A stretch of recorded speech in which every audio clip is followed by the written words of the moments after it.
المركز الثقافي التابع لوزارة الشباب والثقافة والتواصل بمدينة القنيطرة، حيث نتواجد كمديرية جهوية في قطاع التواصل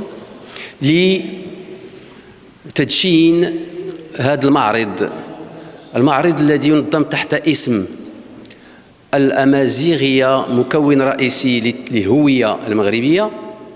كما تعلمون جميعا يحتفل الشعب المغربي بالذكرى بالسنة الأمازيغية 2974، والتي توافق يوم 14 يناير 2024 كسنة أمازيغية وكيوم وطني بطبيعة الحال مؤدى عنه، أيضا عطلة وطنية مؤدى عنها، وتوافق هذه الذكرى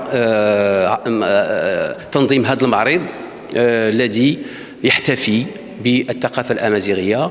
نعلم جميعا أن المغرب يشتغل منذ أكثر من 20 سنة على ملف النهوض بالثقافة الأمازيغية، منذ خطاب أجدير لصاحب الجلالة سنة 2001، ثم تأسيس المعهد الملكي للثقافة الأمازيغية، والذي يعطي انطلاقة هذا العمل النهضوي الذي عرفه المغرب، وسيتعزز هذا المنطلق اللي هو تأسيس المعهد الملكي للثقافة الأمازيغية. سيتعزز بطبيعة الحال بمجموعة من الخطب الملكية، مجموعة من النصوص الدستورية والقوانين التي تؤسس لهذه النهضة الأمازيغية في البلاد.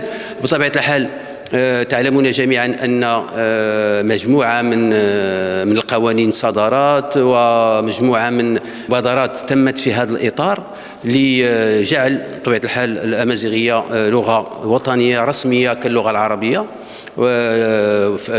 افتتحت مجموعة من مؤسسات للتكوين إلى غير ذلك، ثم نشرت مجموعة من البحوث والكتب. تم إنشاء أيضا جائزة في جائزة المغرب للكتاب، فيها جزء أيضا مخصص للأمازيغية. فالآن نعلم جميعا أن الأمازيغية بالفعل جزء لا يتجزأ من الهوية الثقافية المغربية، ونحن اليوم أمام نموذج من هذه النماذج، وهو انفتاح الصحافة المغربية كإعلام عمومي.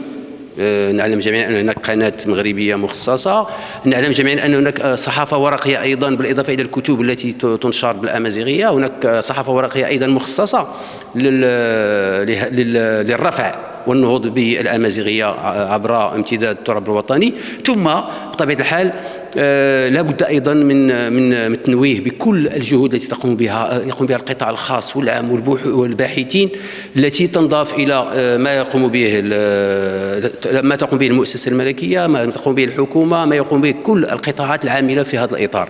وهذا هذا المعرض هو معرض متنقل ينظم في كل التراب على امتداد التراب الوطني. كل الجهات المغربية تعرف جزء من هذا المعرض، وسيعرف على مستوى الجهة. يعني أيضا هذا المعرض سيتنقل عبر الجهة في مختلف المدن ومختلف المراكز التي تكون الجهة، وهو احتفال سيمتد طيلة السنة بهذه السنة الأمازيغية التي قلنا أنها ابتدأت في 14 يناير عبر التراب الوطني.